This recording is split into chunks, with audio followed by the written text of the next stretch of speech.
Escucharemos a continuación a la maestra Carmen Fernández Cáceres. Agradezco a la Cámara de Diputados, al diputado Fernando Belauzarán, mucho gusto en saludarlo, muchísimas gracias por invitarnos. Al diputado Isaías Cortés, presidente de la Comisión de Salud, que también nos estuvo invitando, les agradecemos de verdad el que nos permitan dar nuestro punto de vista desde la salud en esta importantísima discusión que se está gestando en varios países y en nuestro país, qué bueno que se está impulsando. Estamos desde el punto de vista, desde la perspectiva de la salud, bastante preocupados cómo va girando las discusiones en torno a las distintas propuestas que hay sobre regulación o despenalización o legalización de la marihuana. Estamos muy preocupados porque realmente la información desde la perspectiva de salud que se está vertiendo está llegando a nuestros jóvenes, está llegando a nuestros niños y no se está dando suficiente información en materia de salud. Se habla mucho de seguridad, de derechos humanos, de libertades individuales, pero no de lo que es la salud. Se llama una propuesta de salud pública, sin embargo, no se explica qué está pasando con la salud de las personas que consumen drogas. Por eso yo me voy a permitir, a manera de introducción, decirles qué es, cómo pasa todas las sustancias por lo más preciado del organismo, por lo más preciado del humano, que es el cerebro. Cómo actúan estas sustancias. Si ustedes ven ahí hay un área ventral segmental en donde se ha llamado el sistema de placer. Cuando alguien fuma marihuana, la consume por cualquier vía o cualquier tipo de droga, esa área del placer, específicamente con la marihuana, produce pues un relajamiento, una sensación placentera, está de alguna manera secretando dopamina, está estimulando una serie de neurotransmisores que provocan placer. Entonces uno diría, ¿qué pasa con el placer? ¿Por qué tanto lío si el ser humano lo que necesita es placer? Bueno, el lío es que conforme se está dando este placer, se ve afectada otra serie de áreas, la amígdala, el núcleo accumbens, la corteza prefrontal, otras áreas del cerebro. Mientras se estimula el área del placer, inhibe todas esas otras regiones cerebrales. Y al ir inhibiendo esas regiones cerebrales para provocar placer, pues la persona va deteriorando su cerebro, va teniendo afectaciones hacia la parte de la memoria, el aprendizaje, hacia el coeficiente intelectual que se va mermando y sobre todo en esa área prefrontal que se va inhibiendo, que se va afectando, que va teniendo cada vez menor irrigación, pues en esa área prefrontal va dañando su control de impulsos, la toma de decisiones, las emociones. Entonces, un sujeto al estarse provocando placer va dañando el aprendizaje, la memoria, la inteligencia, lo más preciado del ser humano, la inteligencia y el control de impulsos, eso que nos permite vivir en sociedad, que son los distintos controles agresivos sexuales. Y vemos entonces en muchas investigaciones que existen a lo largo de este planeta desde hace mucho tiempo, el daño al aprendizaje y la memoria está totalmente documentado desde los años 80, desde los años 70 se empezaron a hacer las primeras investigaciones. Y yo me permití traerles una de las más importantes, de la doctora Nora Volkow, porque ella hizo un metaanálisis de todas las investigaciones que existen a nivel mundial y fue publicada recientemente, pues en junio de este año, es lo más reciente que se tiene en la revista New England Journal, de las especializadas más serias de este planeta. Y bueno, entre otras muchas cuestiones, nos hablan cómo el adolescente tiene mucho más vulnerabilidad a los efectos a largo plazo y se daña, las consecuencias son esa disminución en las conexiones neuronales de las áreas del cerebro que les he mencionado relacionadas con el aprendizaje, la memoria, y esa área de conexión reducida en redes prefrontales que controlan impulsos.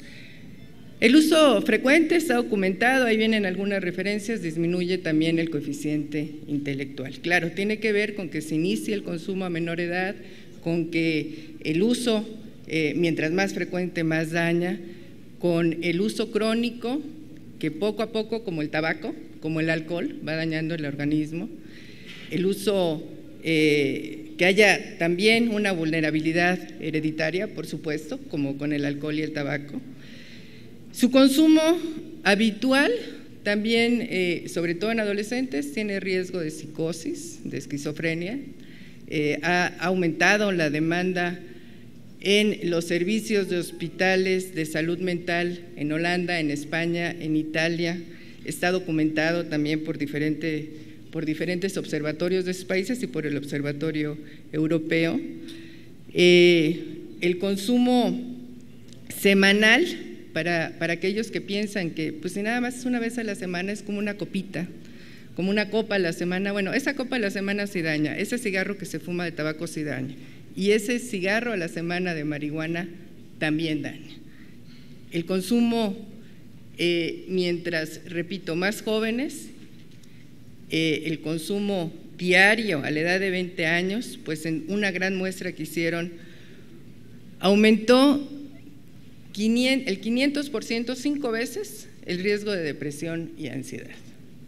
El tema de salud mental en nuestro país también es un rezago. No se habla de la depresión, de la ansiedad, del aumento de suicidio adolescente, de muchos accidentes adolescentes que tienen que ver con depresión y ansiedad.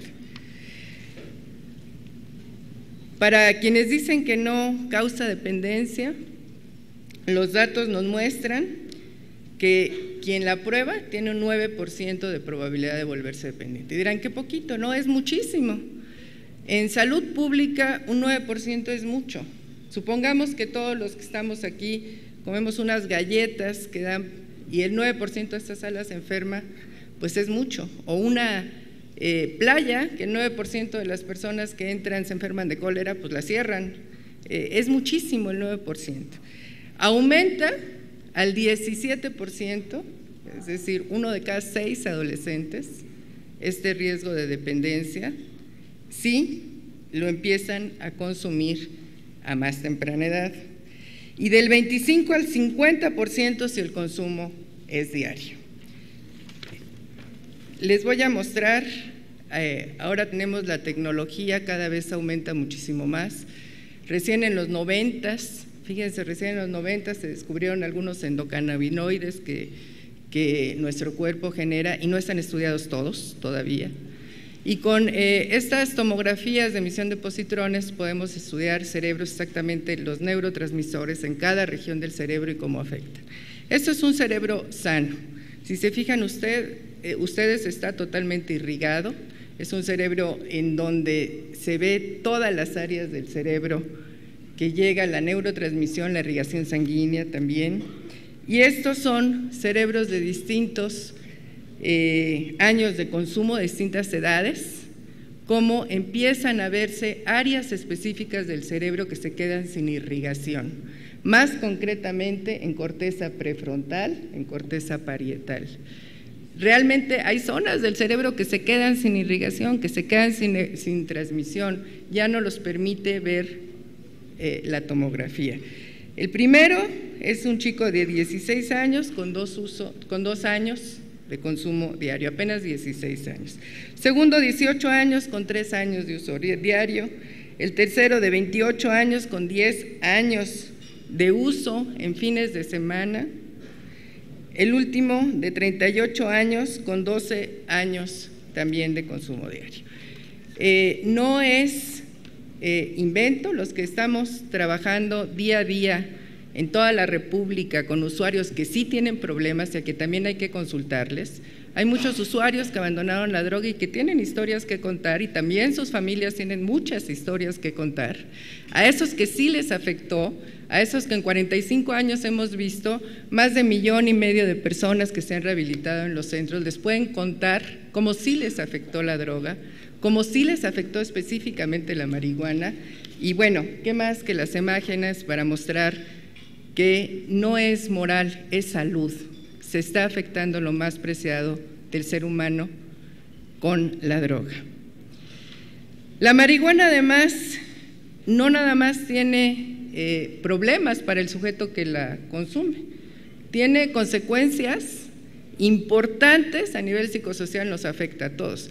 Aquel que se accidenta manejando con alcohol, pues tiene la misma o debería tener la misma sanción de aquel que se accidenta consumiendo marihuana o cualquier droga. Lo que pasa es que no está medido en nuestro país. Van a dar al torito los que salieron positivos a alcohol, no los que salieron positivos a marihuana, ni a cocaína, ni a ninguna otra droga. Y esos también chocan, y esos también se matan, y esos también matan a muchas otras personas. Está totalmente documentado también que además de que disminuye la coordinación motora, pues hay riesgos de accidentes, no nada más de tránsito, sino también laborales. Habría fábricas que definitivamente no se puede ir bajo el efecto de la droga. Simplemente no se podría manejar maquinaria pesada.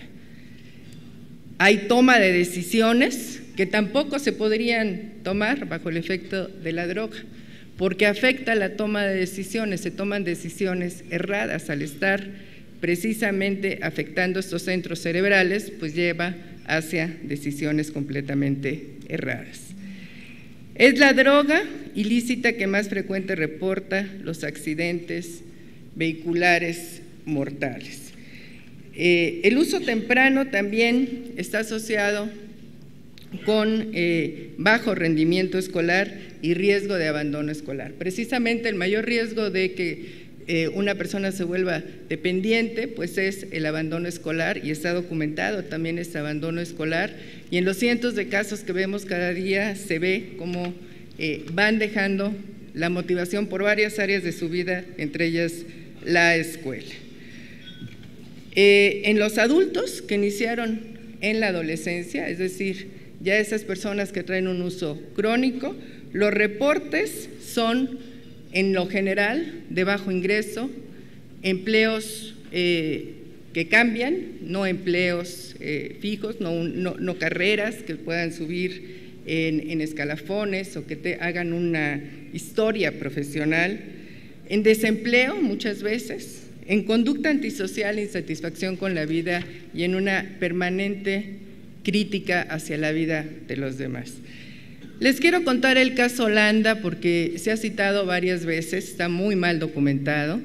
Se dice que en Holanda no pasó nada, los holandeses son los primeros en documentar a través del Instituto Trimbus, del Observatorio Holandés, tienen muchas investigaciones al respecto.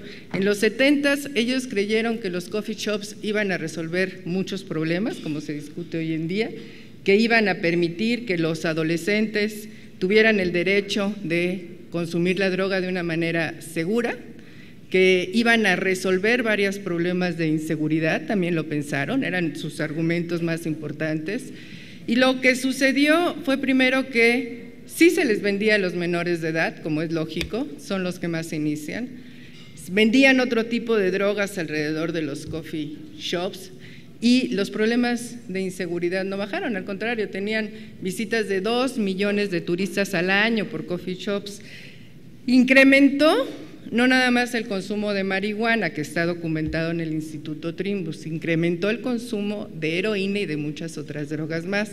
Tuvieron un grave problema de SIDA por contagio de jeringas y fueron los primeros en hacer políticas precisamente por eso de reducción de daño. En el 2004, hace 10 años ya, Holanda reconoció que había errado su política, que no la podía basar en ideologías relacionadas a la libertad, lo reconoció ante la CIFE y empezó a cerrar coffee shops.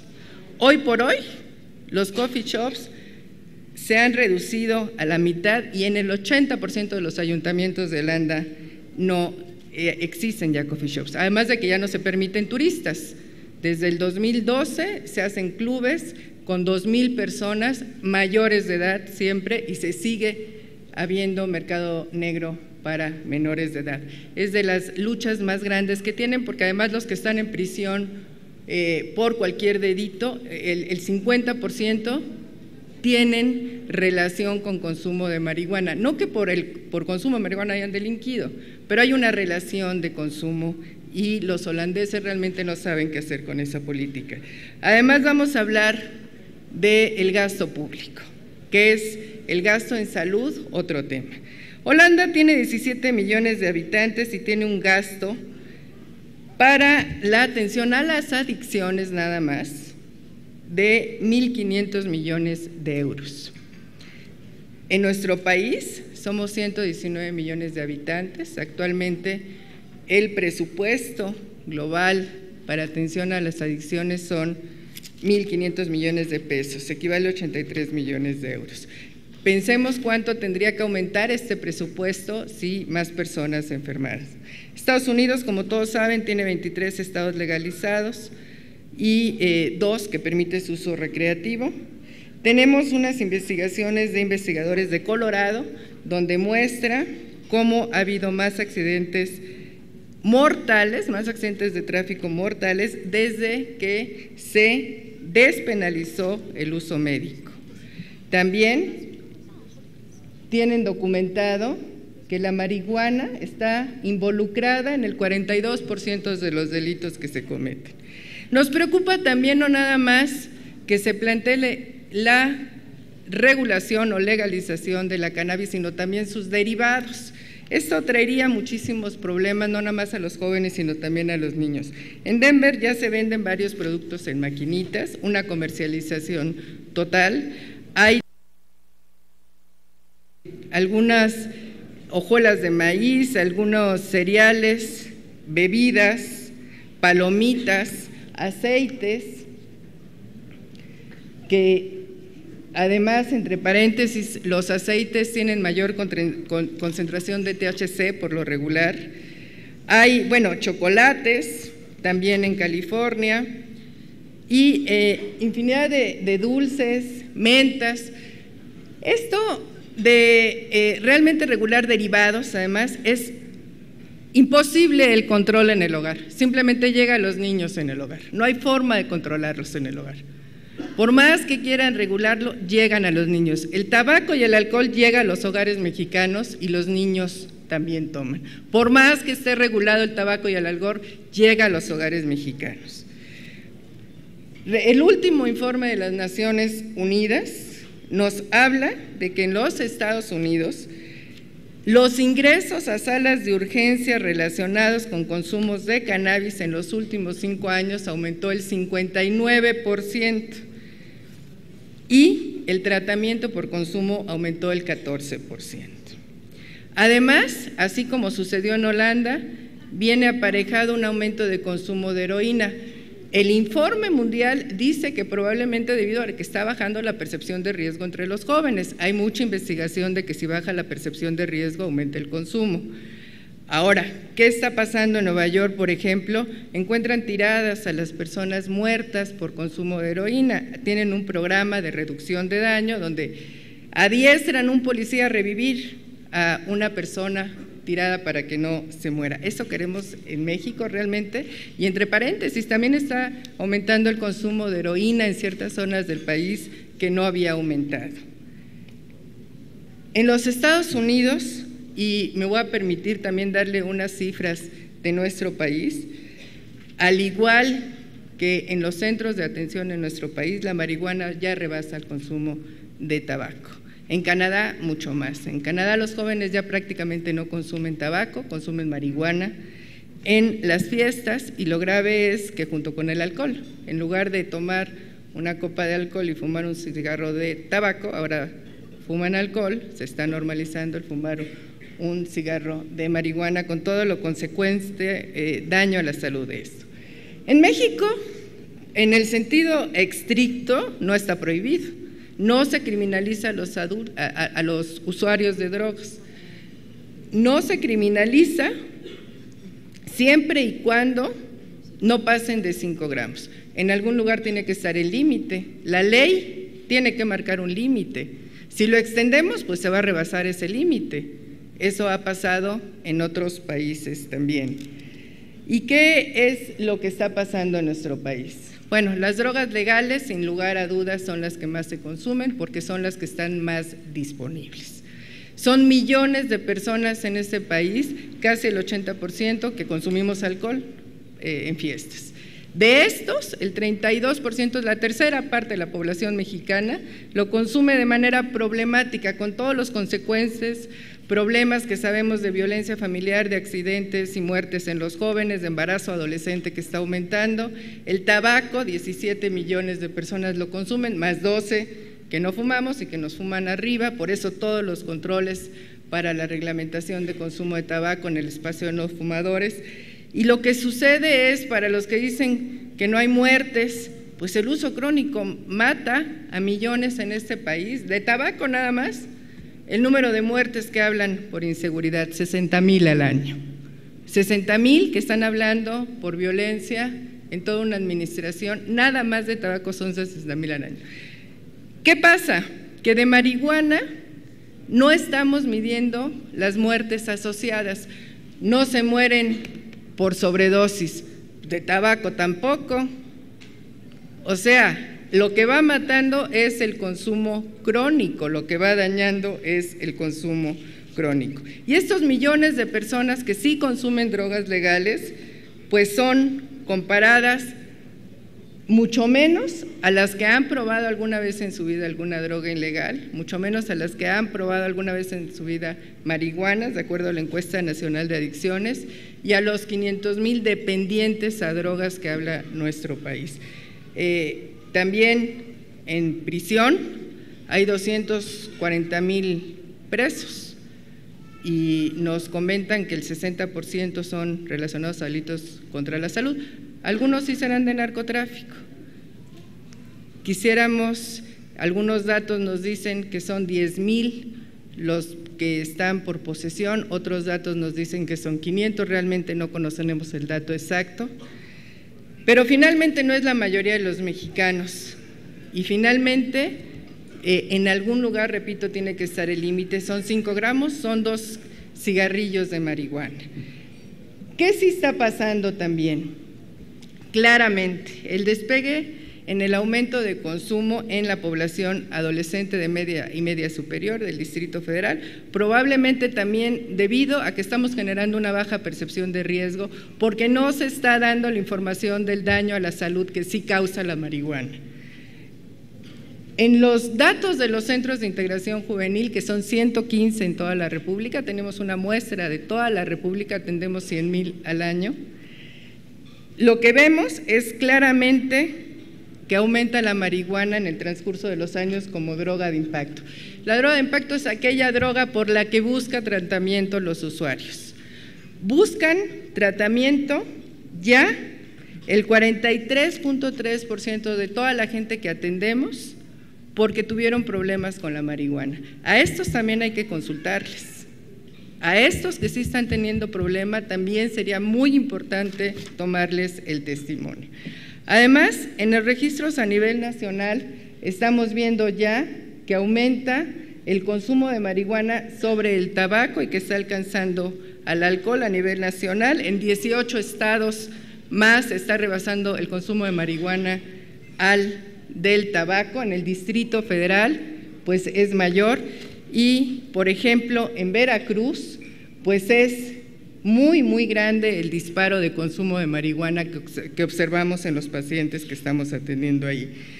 Hay evidencia también de que la marihuana se salta una segunda droga de consumo, una tercera droga de consumo. En el 87% de los que se iniciaron con marihuana consumen otra droga y de estos el 76% consumen otra. Se habla de las libertades individuales con las que estamos de acuerdo. Toda persona tiene derecho a decidir sobre su cuerpo, no sobre la vida social, no sobre esos accidentes que matan a otras personas y sobre todo el tema aquí es que los que más se inician son precisamente los menores de edad. El 60% son menores de 18 años los que se inician con marihuana. Se dice que no ha funcionado el control, tal vez en el tema de seguridad pública, en el tema de salud ha funcionado. En el tema de salud, México se encuentra entre los menores consumos de nivel mundial. Y les voy a decir una cosa, en el tema de las convenciones y del cambio de las convenciones internacionales, también tendríamos que preguntarnos por qué la discusión es en Latinoamérica. Los países asiáticos ni del tema quieren hablar, los africanos dicen que no, porque tienen mucho, es el mayor consumidor de marihuana, de sus jóvenes no quieren tampoco. Y los europeos ni el tema habla, dicen que no está en su agenda la legalización. ¿Por qué en Latinoamérica? ¿Por qué en México? ¿Por qué en México si la mayoría de los mexicanos no consumimos? Me voy a ya apurar con lo demás. También se habla de que se va a recaudar impuestos. Yo les digo que el gasto por tabaco en salud es de 61.252 millones de pesos, se recaudan 30.000 millones de pesos. ¿Que va a disminuir la violencia y la inseguridad? Bueno, Holanda nos demostró que no, pero también la Oficina de Naciones Unidas habla de que se migra hacia otros tipos de delincuencia organizada. ¿Que va a haber mayor tabaco legal, de calidad, si es legal?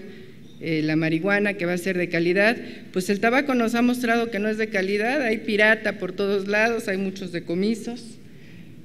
Definitivamente no es una política para la salud de los mexicanos, al menos no para todos los mexicanos. El invitar a los usuarios a tratamiento sí es una política de salud. Y si no es una política de salud, sino una política que se llame de salud, que no influye a la salud, simplemente no sirve para la salud. La mayoría de los mexicanos no somos consumidores, 91.5%. Lo amarillo son un consumo alguna vez en la vida, experimentadores, ahí se necesita prevención, y los rojos son los que necesitan tratamiento. Entonces, estamos hablando que ese pico rojo necesita tratamiento, no más droga, y que la mayoría de los mexicanos necesitamos más presupuesto para prevención. Por último, está comprobado en muchos países la relación de la baja percepción de riesgo, la mayor tolerancia social, la mayor disponibilidad y accesibilidad con el incremento de consumo, está documentado.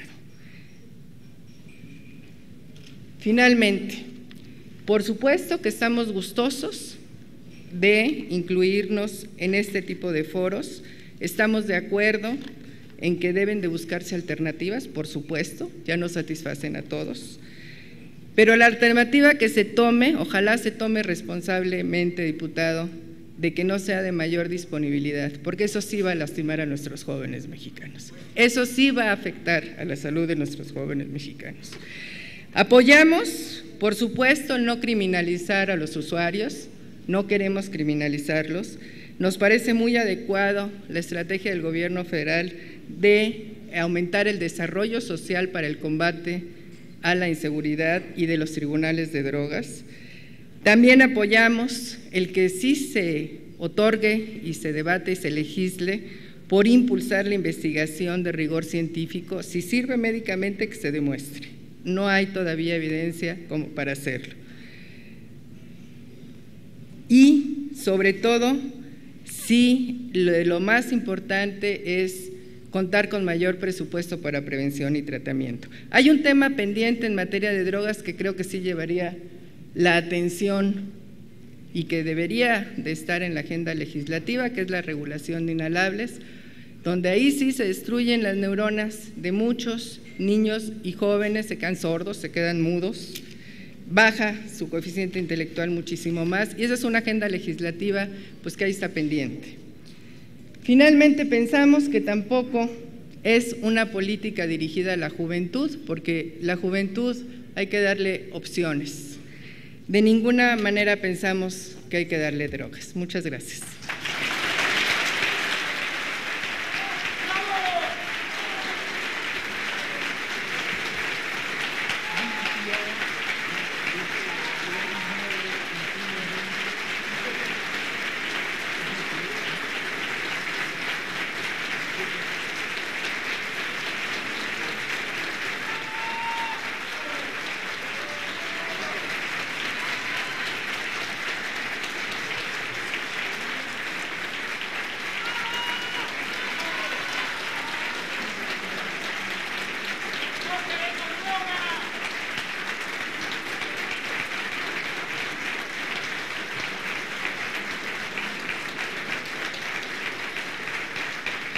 Agradecemos la participación de la maestra Carmen Fernández Cáceres.